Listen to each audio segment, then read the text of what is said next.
یہ دھوکے کا گھر ہے، اس سے وہی سلامتی سے پار نکلے گا جو اس کے دھوکے کو پہچان کر اپنی آخرت کے لیے سامان اکٹھا کرے گا۔ ہم خود آئے نہیں ہیں، کسی نے بھیجا ہے، ہم مرنا بھی نہیں چاہتے، کوئی مار دے گا۔ کہنے والے کہتے رہیں گے مجھے بچاؤ مجھے بچاؤ، اور مرنے والا کہتا رہے گا فلولا فلولا ان کنتم غیر مدینین ترجعونہا ان کنتم صادقین، بچا سکتے ہو تو بچا کے دکھاؤ، نہیں ہو سکتا۔ موت کا وار بے خطا ہوتا ہے، کوئی مرتے مرتے نہیں بچتا، سارے ہی بچتے بچتے مر جاتے ہیں۔ موت جب وار کرتی ہے کبھی خطا نہیں جاتا۔ وَإِذَا الْمَنِيَّةُ أَنْشَبَتْ أَظْفَارَهَا أَلْفَيْتَ كُلَّ تَمِيمَةٍ لَا تَنْفَعُ، موت پنجے گاڑتی ہے تو ساری تدبیریں بیکار ہو جاتی ہیں۔ تو میرے عزیزو، یہ دنیا رہنے کی جگہ نہیں ہے، ہر چیز زوال زوال کا اعلان کرتی ہے، ہر چیز پکار پکار کے ڈھل جانے کا اعلان کرتی ہے۔ چمکتے سورج کو چند گھڑیوں کے بعد دیکھو جب وہ مغرب میں دم توڑ رہا ہوتا ہے، تاروں بھری رات کو سورج کی پہلی کرن کے ساتھ دیکھو جب تاروں کا حسن وہ ختم اور تمام ہو رہا ہوتا ہے، 14ویں کے چاند کے بعد 20 کی رات کا بھی چاند دیکھو جب وہ دم توڑنے کے قریب آ چکا ہوتا ہے۔ آج کی شکلیں اور ہیں، چند سال کے بعد شکلیں اور ہوں گی۔ پھر جنہوں نے پالا پوسا، جن گھروں کی ایک ایک اینٹ سے جی لگا، جب جان نکلے گی وہیں سے اٹھا کر لوگ مٹی کے دیس میں چھوڑ دیں گے۔ مٹی کی چادر ہوگی، مٹی کا گھر ہوگا، اندھیر کا راج ہوگا، تنہائیاں اور وحشتیں موت قیامت تک کی ساتھی ہوں گی۔ وہاں جو کامیاب ہوا وہ کامیاب ہے، وہاں جو ناکام ہوا وہ ناکام ہے۔ یہ زندگی ایک دھوکہ ہے، یہ بتانے والا آج کوئی نہیں ہے۔ یہ ماں باپ بتاتے تھے، وہ بھی بہہ گئے۔ جو کالج اسکولوں میں ذہن بنایا جاتا تھا، وہاں بھی مادہ پرستی، ماحول میں کچھ کتابیں مل جایا کرتی تھیں جن کو پڑھ کر کچھ آخرت یاد آتی تھی، وہ بھی ناپید ہو گئیں۔ چاروں طرف مغرب کی تعظیم نے ایسا حملہ کیا ہے کہ ہم سے ہمارا سب کچھ چھین لیا ہے۔ ہم لٹا ہوا قافلہ ہیں عزیزو، ہم لٹے ہوئے مسافر ہیں۔ جس بچی کا ہائے ہائے، جس معاشرے کا، جس بچے کا کوئی آگے زندگی کا مقصد نہ رہا ہو، وہ لٹا ہوا قافلہ ہے۔ اور مسافر چلنے سے پہلے سوچتا ہے میں کہاں جا رہا ہوں، مجھے کیا کرنا ہے، میری منزل کیا ہے۔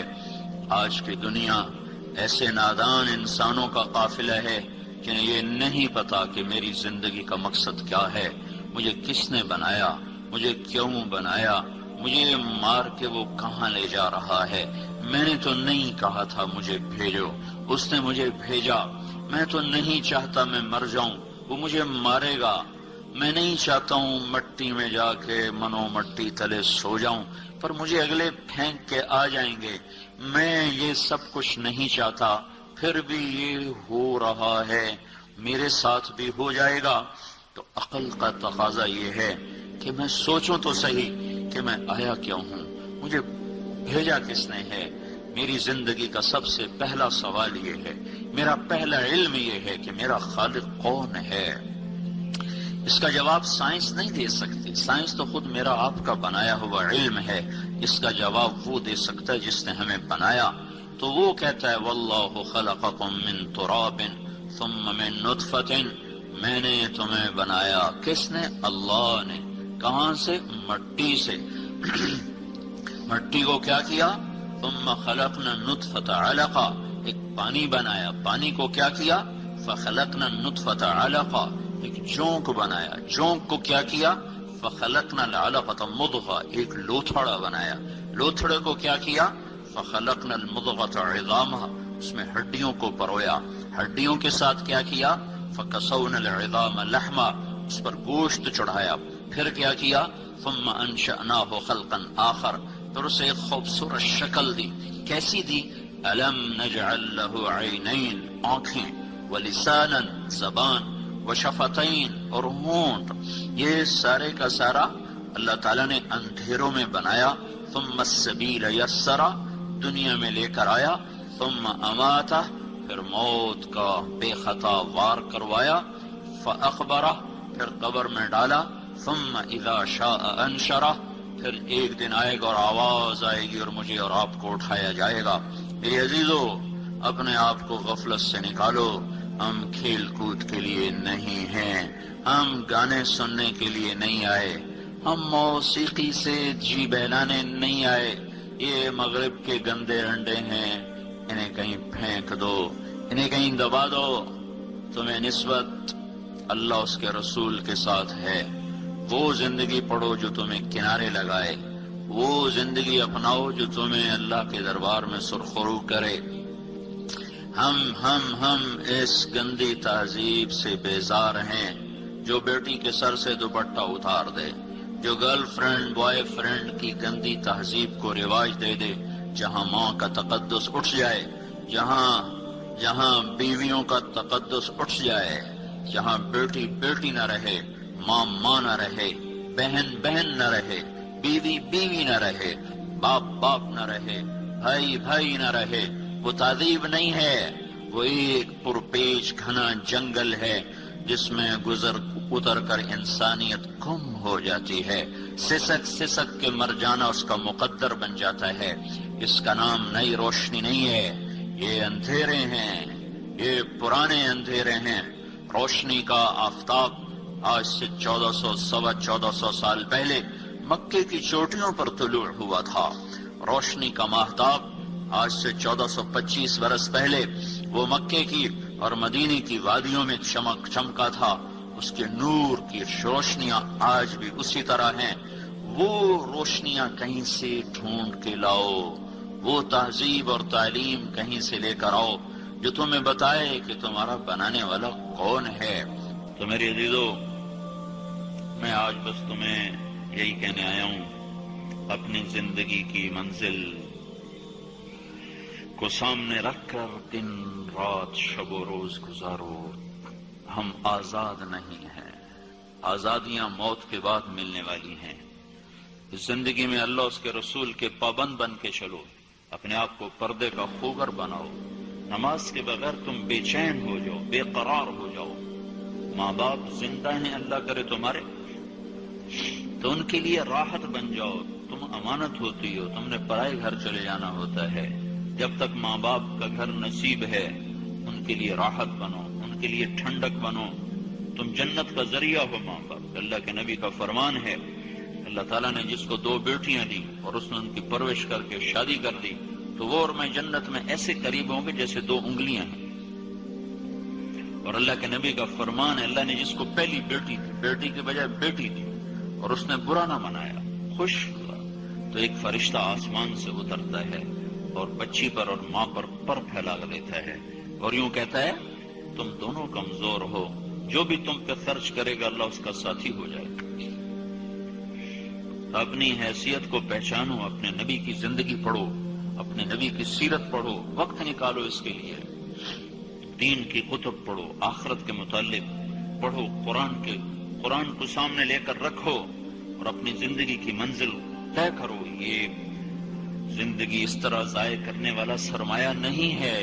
اور پھر خاص طور پر یہ جوانی کا وقت جو چند صبحیں ہیں، چند شامیں ہیں، پتہ بھی نہ چلے گا اور گزر جائیں گے. تو اس وقت میں اپنے اللہ کو راضی کر لو تو اللہ قیامت کے دن تمہیں عزت کے ساتھ اٹھا، یہاں بھی تمہیں عزت دے گا، موت کے بعد بھی تمہیں عزت دے گا. اپنے آپ کو سچ کا عادی بناؤ، جھوٹ سے بچو، گالی سے بچو، غیبت سے بچو. جن سے پڑھو ان کا ادب کرو، ان کا احترام کرو. تمہیں اللہ تعالیٰ اس پڑھائی میں تمہارے لیے برکت دے گا. جہاں جاؤ گی راحت کا سبب بن جاؤ گی. صبر کرنا سیکھو، سہ جانا سیکھو، زبان کو بند کرنا سیکھو. چپ رہنے میں جو عزت ہے وہ بولنے میں نہیں ہے. لقمان علیہ السلام فرمایا کرتے تھے، بیٹا میں چپ رہنے پہ کبھی نہیں پچھتایا، ہمیشہ اپنے بول پہ پچھتایا، ہمیشہ اپنے بول پہ پچھتایا. تو میں تم سے یہ چند گزارشات کر رہا ہوں. اپنی زندگی کی ایک منزل بناؤ، واللہ اس کا رسول ہے. اس کے لیے سامان اکٹھا کرو، پتہ نہیں کب بلاوا آ جائے، پتہ نہیں کب اگلے اٹھا کے ہمیں لے جائیں، کوئی ہم سے پوچھا جائے گا، کوئی ہمیں بلانے کے لیے پہلے کال آئے گی، ایک دم آنے والا آئے گا اور اٹھا کے لے جائے گا، پھر ہر رشتہ ناتا ٹوٹ جائے گا، پھر میں ہوں گا اور میرا عمل ہوگا۔ اس لیے اپنے ساتھ ذاترہ اکٹھا کرو، اپنی آخرت کے لیے سامان اکٹھا کرو، تاکہ تمہارے لیے یہ جہان بھی اچھا بنے، وہ جہان بھی اچھا بنے۔ نماز کے ساتھ، ذکر کے ساتھ، تلاوت کے ساتھ، حسن اخلاق کے ساتھ اپنی زندگی کو مزین کرو، ادب سیکھو، احترام سیکھو، نظر کا جھکانا سیکھو۔ نظر تو مردوں سے اٹھی ہوئی بڑی ہلاکت ہے، چاہے جائے کہ بچی کی اور عورت کی نظر اٹھے، یہ حیا ہی تمہارا زیور ہے، حیا ہی تمہارا زیور ہے، یہی تمہاری سب سے بڑی دولت اور تمہارا سب سے بڑا سرمایہ ہے، جو تمہیں موت کے بعد کام آنے والا ہے۔ کرو گی، کل کو اللہ کے محبوب کی بیویوں کے ساتھ تمہیں اٹھایا جائے گا، ان کی بیٹیوں کے ساتھ تمہارا حشر کیا جائے گا، اور نہ آج ٹکے ٹکے عزت بھی بک رہی ہے، ناموس بھی تار تار ہے، حیا کا دامن بھی داغدار ہے۔ ساری انسانیت کے نام پر ہی وہ کچھ کر رہے ہیں کہ انسانیت بھی کہیں کونے میں بیٹھ کے آنسو بہاتی ہے۔ یہ مغرب کے اندھیرے ہیں، میں کہا کرتا ہوں مغرب میں تو سورج بھی ڈوب جاتا ہے، ہماری نسل پتہ نہیں مغرب کے پیچھے چل کے کیسے طلوع ہو جائے گی۔ مغرب میں تو اندھیروں کی جگہ ہے، ہماری نسل پتہ نہیں مغرب میں کون سی روشنیاں تلاش کرنے جاتی ہے۔ مغرب سے تو کالے تاریک قسم کے سائے ابھرتے ہیں، ہماری نسل پتہ نہیں مغرب میں جا کر کون سی سفیدیوں کے پیچھے بھاگ رہے ہیں۔ مشرق ہی روشنیوں کی جگہ ہے، مشرق ہی طلوع ہونے کی جگہ ہے۔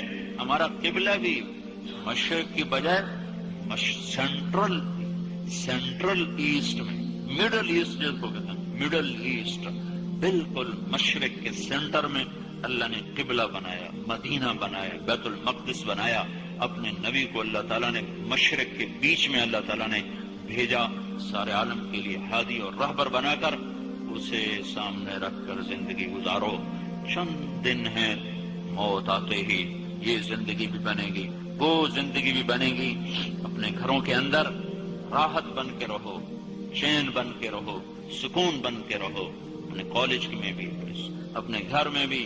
جب اللہ تعالیٰ تم دوسرے گھر میں جاؤ تو وہاں بھی ایسے جاؤ کہ ہر ایک تمہارے لیے دعا کرنے والا ہو، ہر ایک تمہارے لیے ہاتھ جھولیاں اٹھا کے تمہارے لیے دعا کرنے والا ہو، تو تم راحت بنو گی، چین بنو گی، سکون بنو گی۔